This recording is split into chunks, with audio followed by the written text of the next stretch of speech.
오늘은 느헤미야 2장 1절에서 10절까지 읽겠습니다.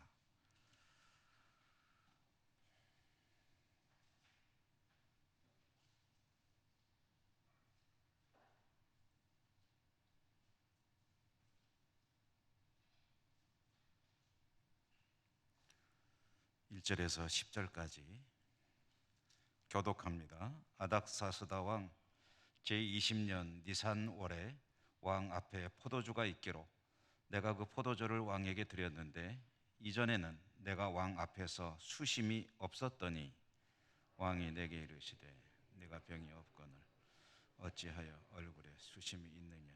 이는 필연 내 마음에 근심이 있음이로다 하더라. 그때 내가 크게 두려워하여 왕께 대답하되 왕은 만세수를 하옵소서. 내 조상들의 묘실이 있는 성읍이 이제까지 황폐하고 성문이 불탔사오니 내가 어찌 얼굴에 수심이 없사오리까 하니 왕이 내게 이르시되 그러면 내가 무엇을 내가 곧 하늘에 왕에게 아뢰되 왕이 만일 좋게 여기시고 종이 왕의 목전에서 은혜를 얻어 싸우면 나를 유다 땅 나의 조상들의 묘실이 있는 성읍에 보내어 그 성을 건축하게 하옵소서 하였는데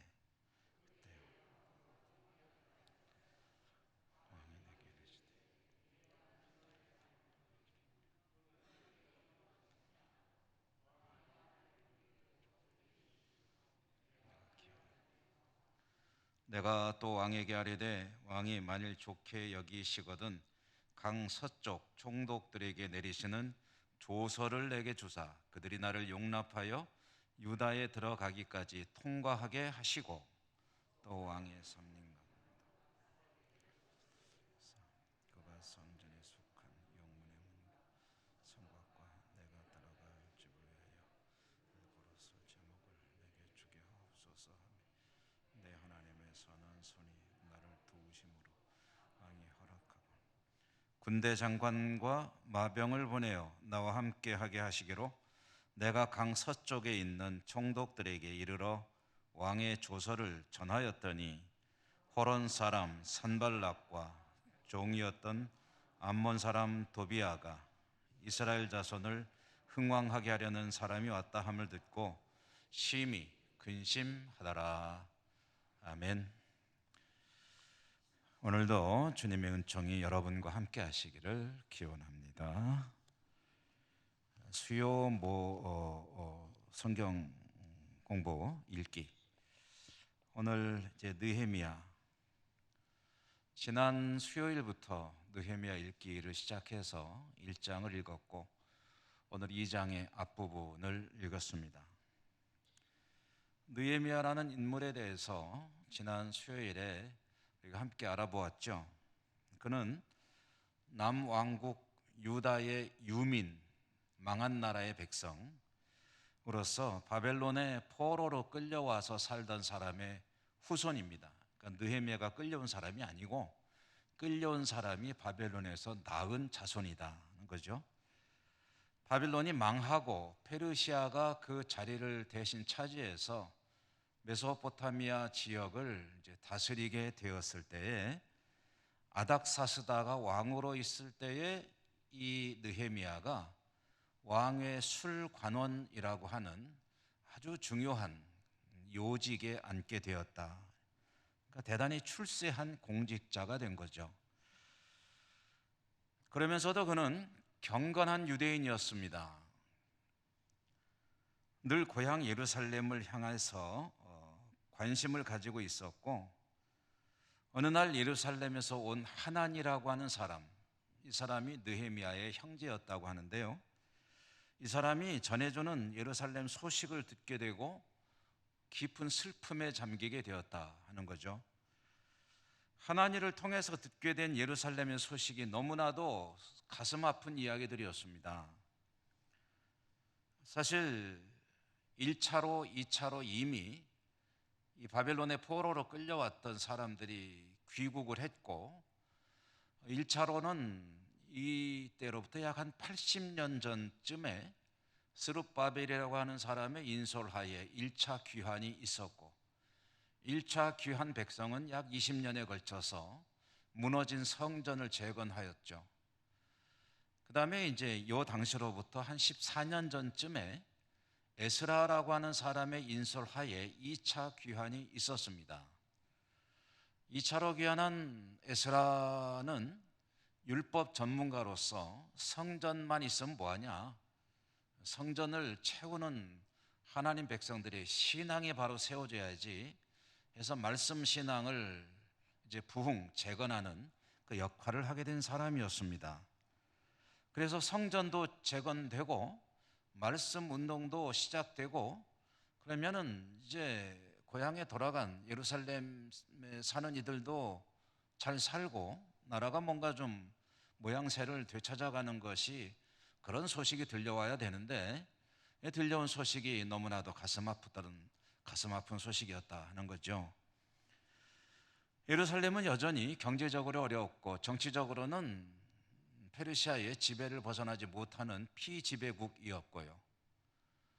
그리고 바벨론의 침략 때에 무너졌던 예루살렘 도성이 80년이 지나도록 아직도 너무나도 비참한 그런 모양새를 유지하고 있었다, 복구되지 못하고 있었다는 거죠.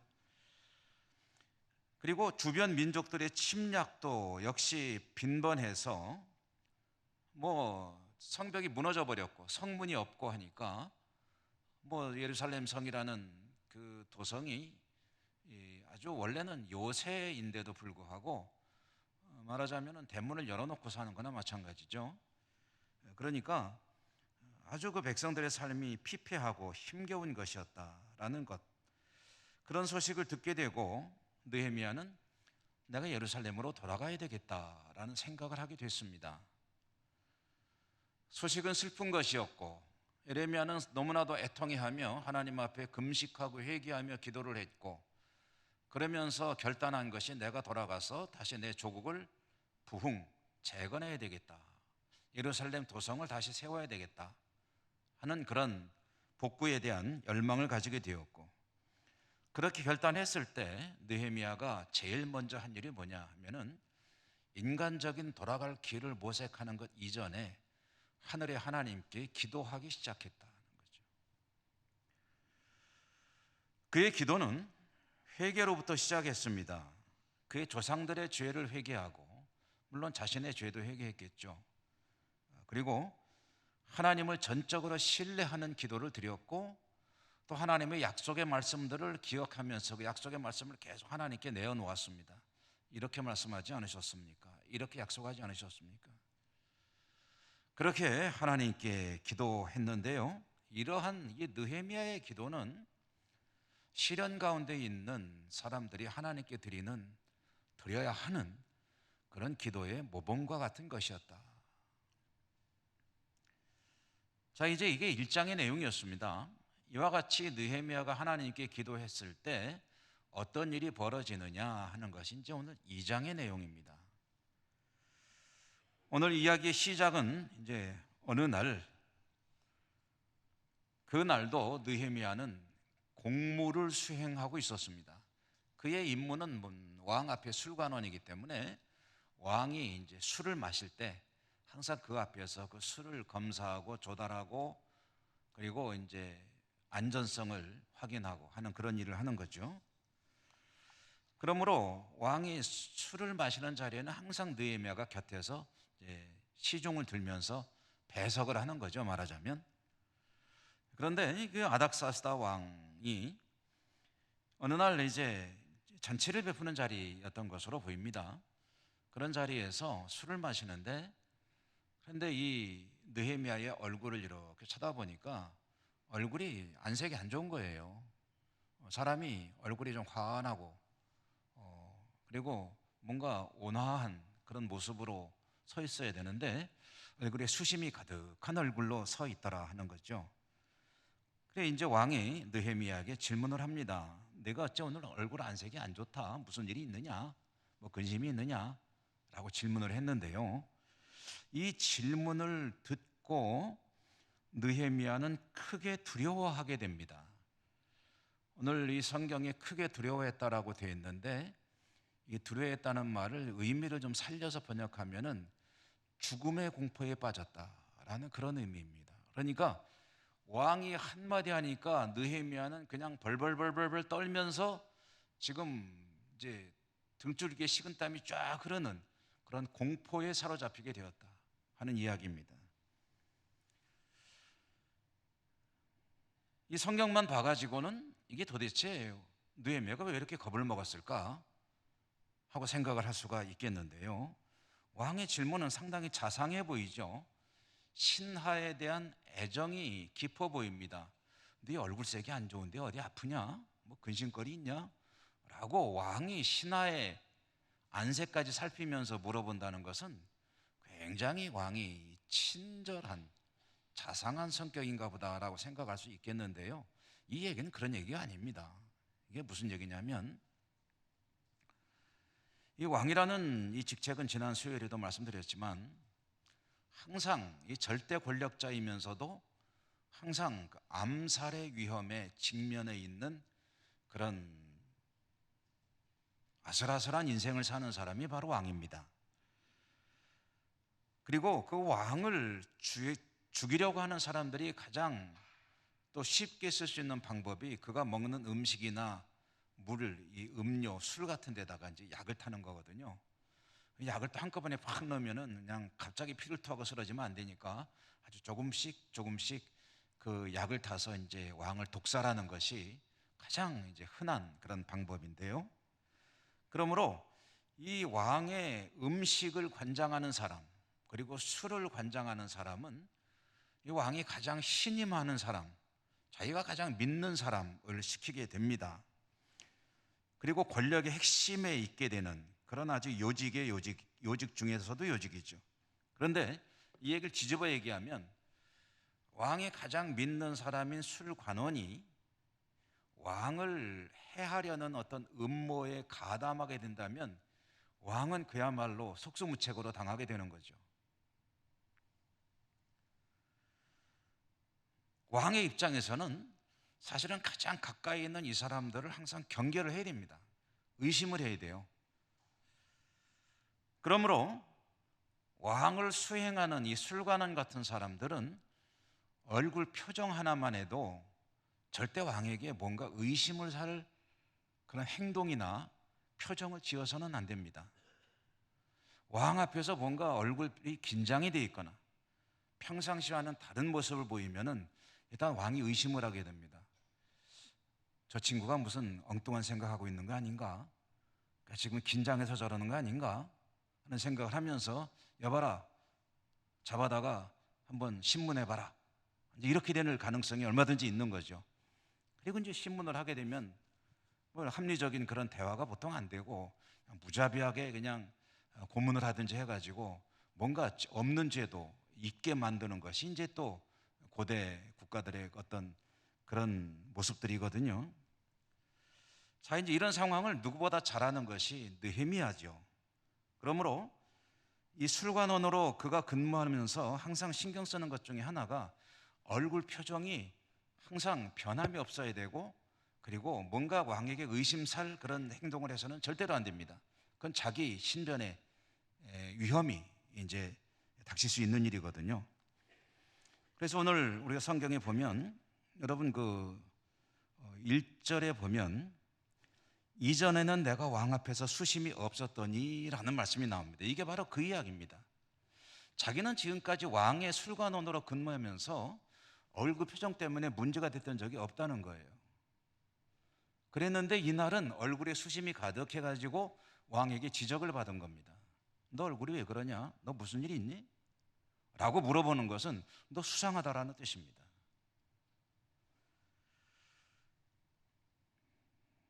느헤미야는 그 말을 들으면서 오늘 2절에 보면 내가 크게 두려워하여 라고 되어 있는데 이 말의 의미를 좀 전에 말씀드렸죠. 이것은 아이고 자칫하면 내가 죽겠구나 하고 소름이 쫙 끼치는 그런 공포에 사로잡히는 그런 상황을 의미하는 것이고요.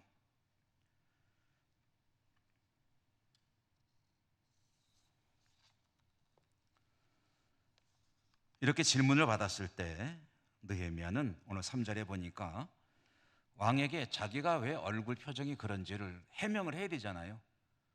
왕이 그 말을 또 믿어줘야 되고요.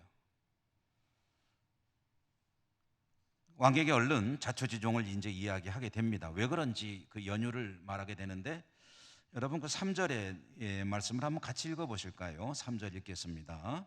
읽습니다. 시작. 왕께 대답하되 왕은 만세수를 하옵소서. 내 조상들의 묘실이 있는 성읍이 이제까지 황폐하고 성문이 불탔사오니 내가 어찌 얼굴에 수심이 없사오리까 하니. 느헤미야가 설명을 한 거죠. 왕이시여, 그런 거 아닙니다. 이런 뜻이 내포되어 있는 거죠. 내가 지금 얼굴이 이렇게 수심이 차 있는 것은 대단히 참 죄송스러운, 제가 이러면 안 되는데 저도 모르게 그렇게 됐습니다. 이유가 뭐냐면 제 조국이 예루살렘 성에 여차저차 해가지고 조상들이 묘실이 그렇게 막 불타고 있고 뭔가 이 뒤숭숭하다고 하니 저도 모르게 그만 얼굴에 그런 근심이 어리게 되었습니다. 송구합니다 하고 이제 이야기를 한 거죠. 그러면서 이제 느헤미야는 속으로 생각을 하는 겁니다. 무슨 생각을 하냐면 이와 같이 말하는 거는 그냥 단지 자기의 입장을 해명하는 것이 아니라 그동안 기도해온 것에 대해서 이제 뭔가 결판을 내야 되겠다고 생각을 했던 것으로 보입니다. 느헤미야는 오랫동안 기도해 왔습니다. 얼마나 기도했느냐 하면은 여러분 1장에 1절에 보면은 느헤미야가 고향 소식을 들었을 때가 언제인지가 나오고 있습니다. 그리고 2장이 오늘 시작할 때 보면은 지금 왕 앞에서 이 상황이 벌어진 것이 언젠가 하는 것이 또 나옵니다. 그런데 여기 보면은 기슬르월, 니산월 이렇게 돼 있으니까 우리는 이게 언제인지 몰라요. 그러나 따져보면은 이게 얼마나 지났는지를 알 수가 있습니다. 이 기슬르월은 보통 언제를 말하는 거냐면 우리 달력으로 말하면 11월 달입니다. 그리고 니산월은 언제냐면은 이듬해 4월 달입니다. 4월인가? 3월이구나, 3월. 예. 그러니까 11월에서 3월까지입니다. 그러면 몇 달 된 거죠? 11월에서 12월, 1월, 2월, 3월까지니까 한 4개월이 지난 거예요. 그 얘기는 무슨 얘기냐면 느헤미야가 고향 소식을 듣고 그 처참한 소식에 가슴 아파 깊은 슬픔에 잠겨 있으면서 고향으로 돌아가야 되겠다고 결정을 하고 그리고 하나님께 기도하기 시작한 지 4개월이 지났다는 얘기예요. 4개월 동안 기도한 겁니다. 말하자면 자기가 고향으로 돌아가는 것은 왕이 허락을 해주고 지원을 해줘야 가능한 일인데 뭐 자기가 원한다고 사표 내고 나 이제 죄송하지만 여차저차 사직해야 되겠습니다, 이럴 상황이 아니거든요.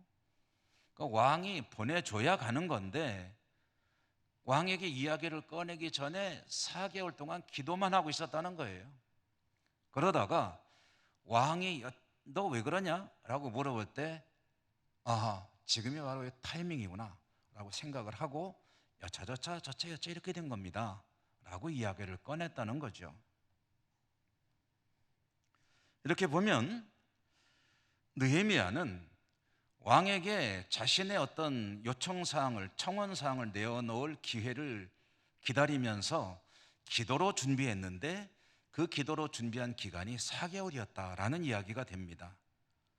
다른 말로 하면 4개월간 기도로 준비하고 이 일에 착수했다라는 이야기도 되는 거죠. 여러분 4개월 기도한 것이 어떻게 생각되십니까? 길게 느껴지십니까? 아니면 짧다고 느껴지십니까?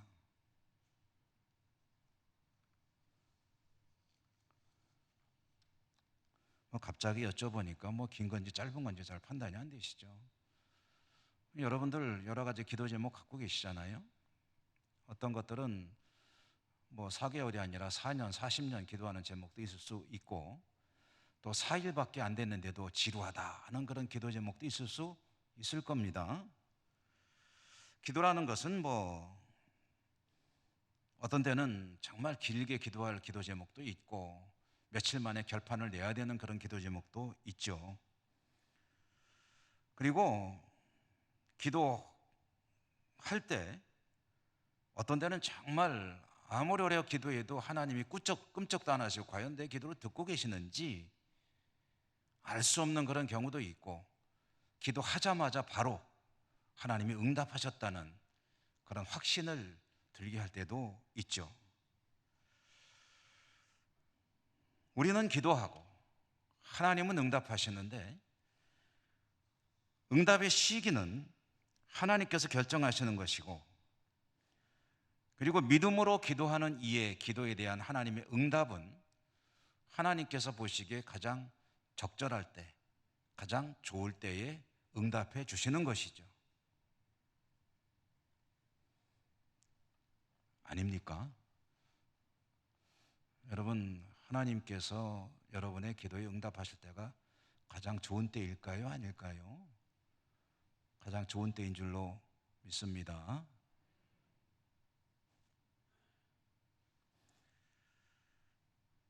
따라서 하나님께 기도하는 하나님 백성들에게 기도하는 믿음의 핵심은 어쩌면은 그 기다림이라고 할 수가 있을 것입니다. 4개월이든 4년이든 40년이든 하나님께 기도하고 그 기도에 응답이 있기를 기대하는 그 믿음은, 계속 기도할 수 있는 믿음은 그 기다림이라는 것으로 표현될 수가 있겠죠.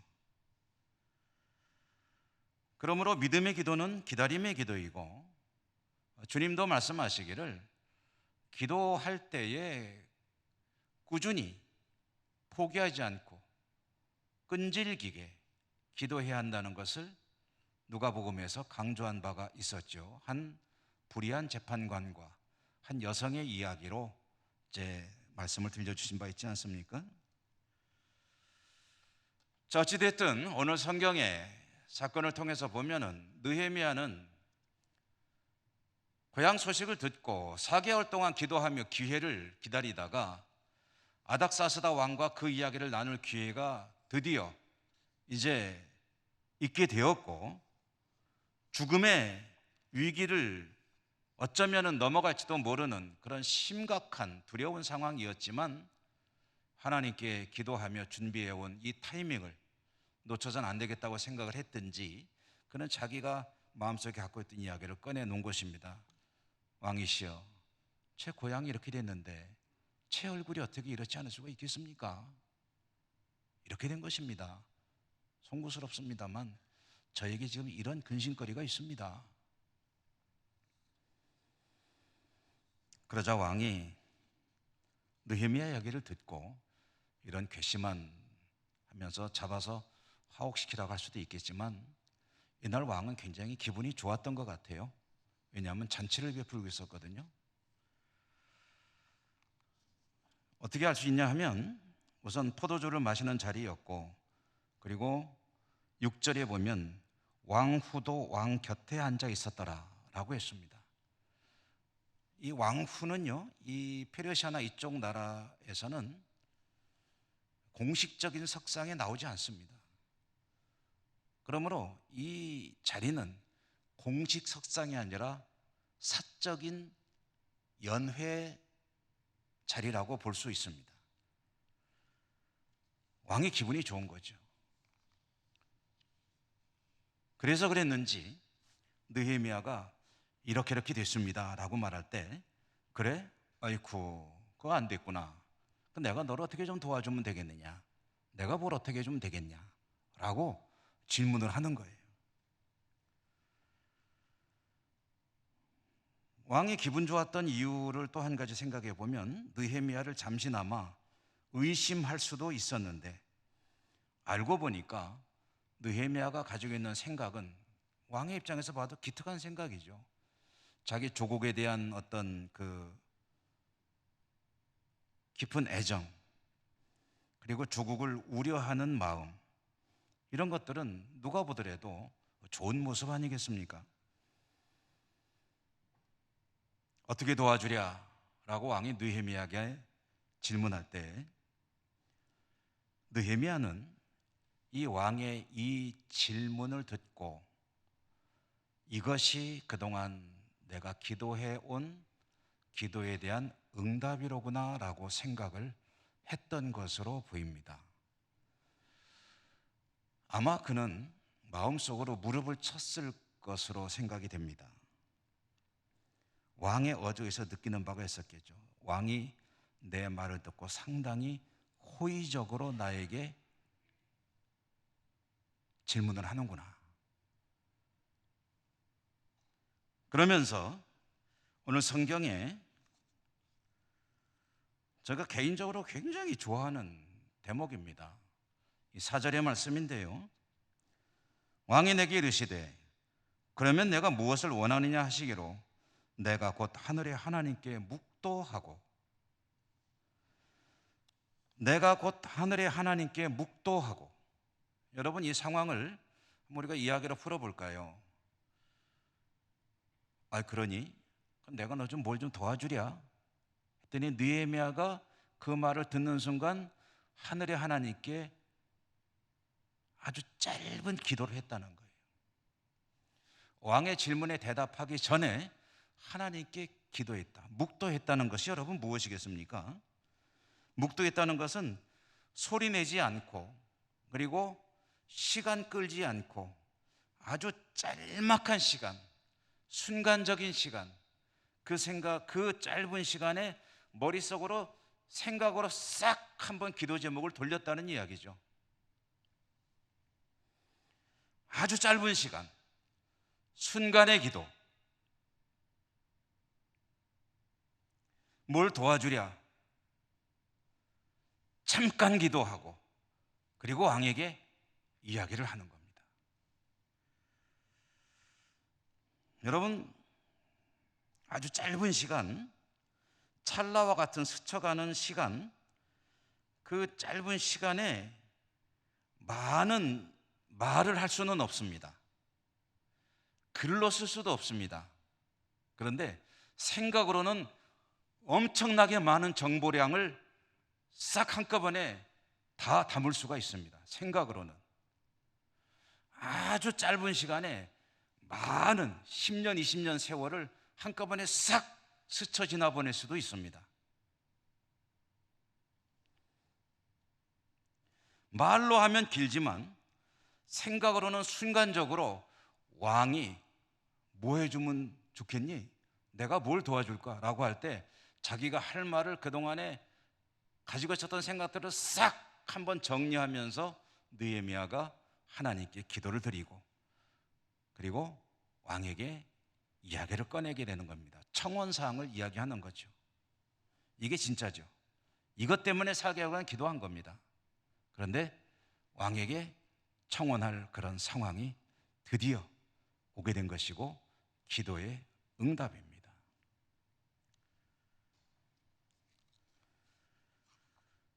느헤미야의 뇌리를 스쳐간 짧은 묵도, 그걸 말로 풀어본다면 이런 이야기가 되겠죠.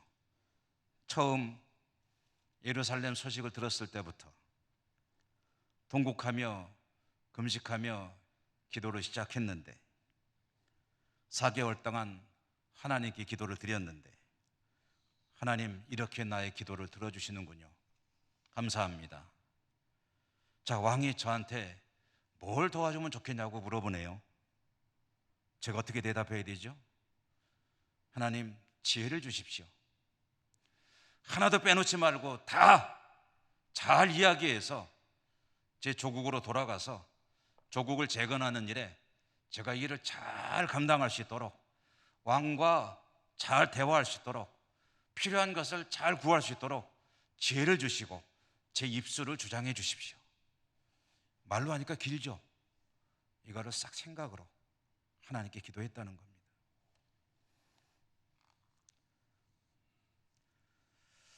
저는 이 대목을 좀 전에 말씀드렸지만 성경에서 우리가 볼 수 있는 가장 절박하고도 하나님이 들으시고 응답하지 않을 수 없는, 그리고 아름답고도 가장 중요한 기도의 장면이라고 생각을 합니다. 물론 이건 저의 생각입니다. 하나님 백성이 기도하는데 어떤 건 아름답고 어떤 건 안 아름답고 그러겠습니까만은 저는 그만큼 개인적으로 이 구절을 좋아합니다. 때로는 이렇게 기도해 보려고 노력할 때가 많이 있습니다. 아주 짧은 순간인데 뭐 이런 경우는 비일비재하죠.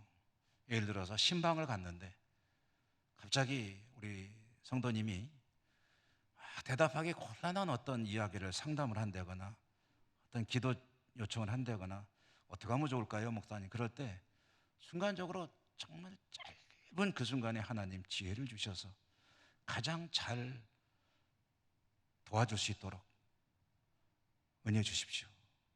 이 얘기는 제가 말을 딱 꺼내놓고 순간, 그 입을 여놓고 순간 하는 0.05초 동안에 드리는 저의 기도입니다.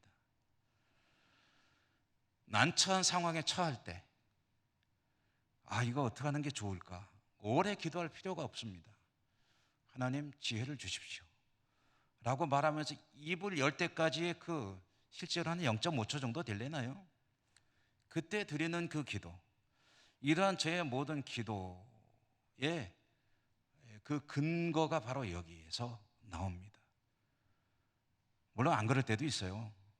그렇지만 이렇게 드리는 기도가 저에게 정말 그야말로 중요한 드려지는 기도가 되기도 하고 응답받는 기도일 때를 많이 경험을 하게 됩니다.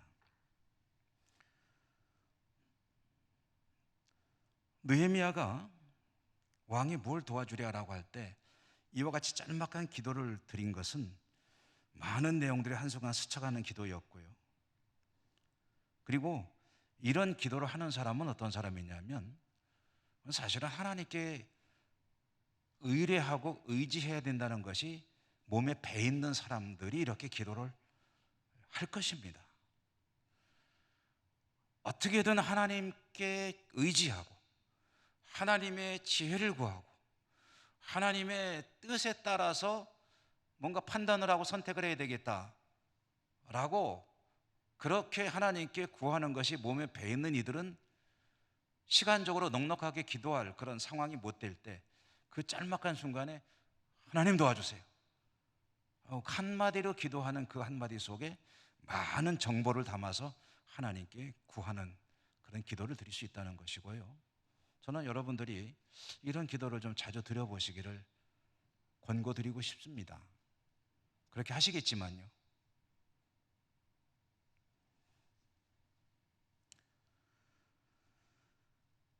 느헤미야는 짧게 기도했습니다. 그리고 왕에게 몇 가지 요청사항을 내어놓았습니다. 오늘 우리가 읽은 말씀 속에 그 내용이 다 들어있습니다. 왕에게 요청한 느헤미야의 청원 내용들을 제가 정리해서 여러분에게 한번 읽어드리죠. 첫째로는 자신이 고향으로 돌아가서 예루살렘 성을 재건하는 일을 할 수 있도록 말하자면 휴직할 수 있도록 허락해달라는 청원이 첫 번째죠. 왕이 자기가 왕 곁을 떠날 수 있도록 허락해줘야 갈 수 있으니까요. 두 번째로는 왕 곁을 떠나서 예루살렘에 말하자면 총독으로 가는 거거든요. 예루살렘 총독으로 가는 그 기간을 좀 넉넉히 달라는 겁니다. 예루살렘 성을 충분히 재건하고 돌아갈 수 있는 충분한 기간 동안 왕 곁을 떠날 수 있도록 갔다가 돌아올 수 있도록 허락해 주십시오. 세 번째로는 예루살렘까지 가는 동안에 중간에 여러 총독들이 다스리는 지역을 통과해야 될 텐데 그 총독들이 방해를 하거나 엉뚱한 시비를 걸지 않을 수 있도록 왕이 친히 친서를 써주십시오. 말하자면 통행증 하나 써달라는 겁니다.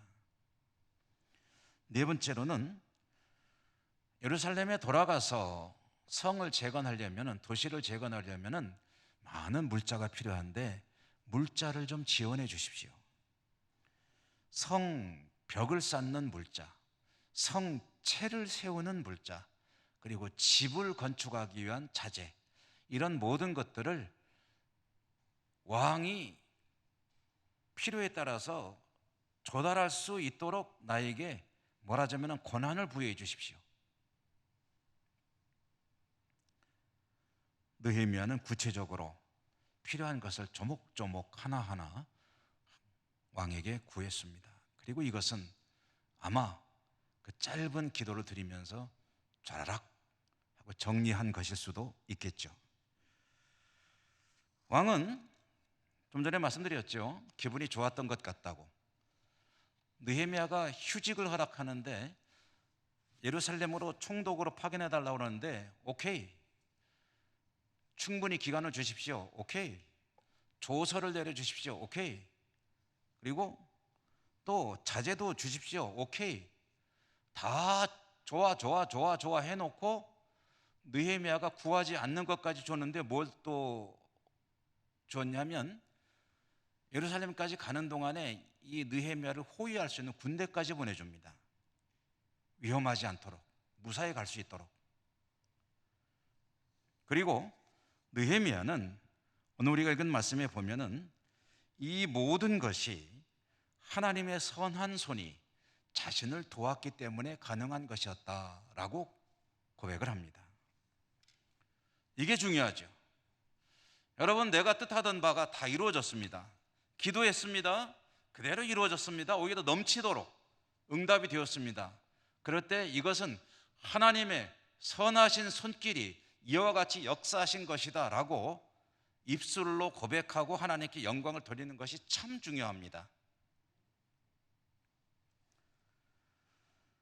이게 당연한 것 같고 쉬운 것 같은데요, 생각보다 쉽지가 않습니다. 잊어먹어서 못하고, 은근히 나 자신을 드러내고 싶어서 못하고,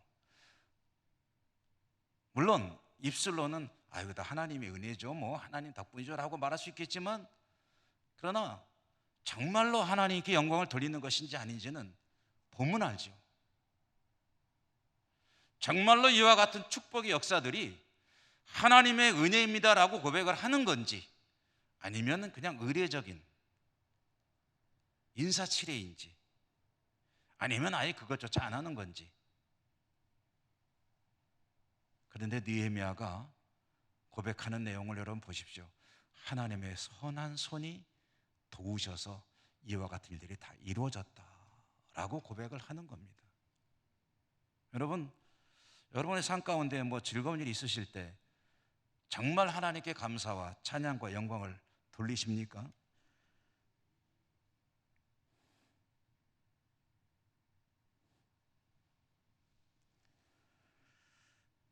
무슨 일이든지 놀라운 일이 벌어질 때 그 일에, 그와 같은 복된 일의 원인을 하나님의 은혜로, 하나님의 역사로 돌리는 일, 이것은 쉽지 않은 일인데요, 어떤 사람이 이럴 수 있느냐? 느헤미야를 통해서 들려는 이야기가 그겁니다. 기도하는 사람이 이런 일을 할 수가 있습니다. 왜 그럴까요? 왜 기도하는 사람이 하나님께 영광을 돌리게 될까요? 이런 이야기죠. 믿음을 가지고 정말로 하나님께 간절한 마음으로, 절박한 마음으로 하나님의 도우심이 꼭 필요합니다라고 기도했는데 정말로 그 일이 나에게 일어났을 때에 그 사람은 그것이 기도의 응답인 것을 알게 됩니다. 그리고 그런 일이 많아지고 그런 경험이 하나씩 하나씩 쌓여갈수록 그런 기도 응답에 대해서 그것이 당연한 것이라는 그런 믿음의 연륜과 실력이 쌓이게 되고요, 그 믿음은 더욱더 공고해지고 단단해지게 되고, 그래서 더욱 하나님께 기도하고 하나님께 감사와 영광을 돌리는 그런 사람으로 진보해 가게 되겠죠. 기도하고 응답받고 감사와 영광을 돌리고, 또 기도하고 응답받고 감사와 영광을 돌리고, 그것이 켜켜이 쌓여갈 때 마치 나무에 나이테가 쌓이면서 단단해져 가는 것처럼 기도와 응답과 영광, 이것이 거의 하나의 흐름이 되어버리는 그런 믿음의 사람이 되겠죠. 반대로 기도하지 않으면 어떻게 됩니까? 자신이 구하지 않았는데 그렇게 절박하게 구하지도 않고 한번 말이나 해보지 뭐 하고 기도하고 잊어먹었는데 그랬는데 그런 일이 실제로 벌어지면 그게 기도의 응답이라고 생각할까요?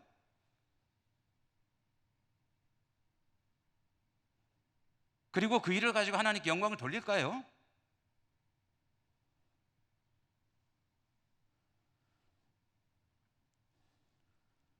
구하지도 않은 일들이 벌어졌을 때 아이고 하나님 감사합니다 라고 그저 입술로 하는 이야기는 할 수 있을지 모르겠으나 정말로 하나님께 감사해서 하나님께 감사해 어떤 제사도 드리고 영광도 돌려드리고 간증도 하고 그러는 믿음의 표현들이 그에게 일어나게 될까요?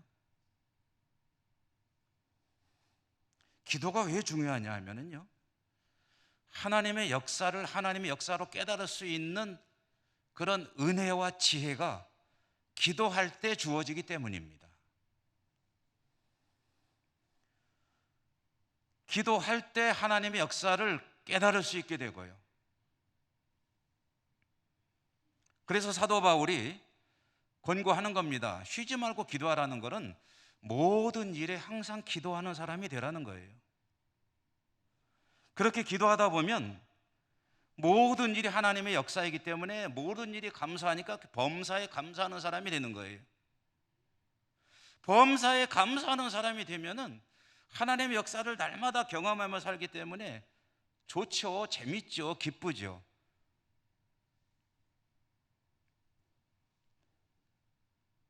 항상 기쁨이 넘치는 삶을 살게 되는 것이죠.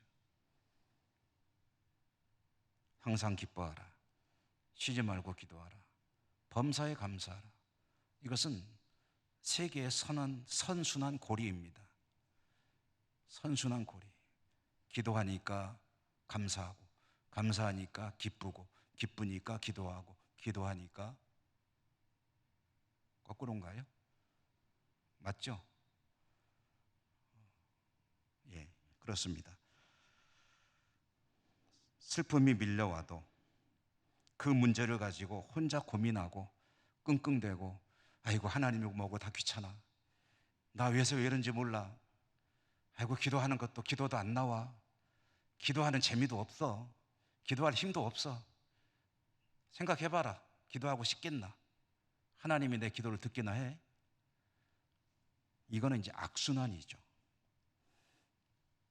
가슴 속에서 치밀어 오는 슬픔이 있을 때 그 문제를 가지고 하나님께 나아가고 하나님께 통곡하며 근심하며 애통해하며 회개하며 기도를 올려드리고 그리고 하나님의 응답의 역사가 있을 때까지 기도하다가 하나님이 응답해 주시는 것 같을 때 하나님의 응답이라는 믿음을 가지고 최선을 다해서 나아가고 필요하면 짧게 기도하면서 하나님의 응답을 경험하고 하나님이 이와 같이 역사하시는구나 하는 그런 간증을 가지고 살아가는 믿음의 사람, 느헤미야 이야기입니다.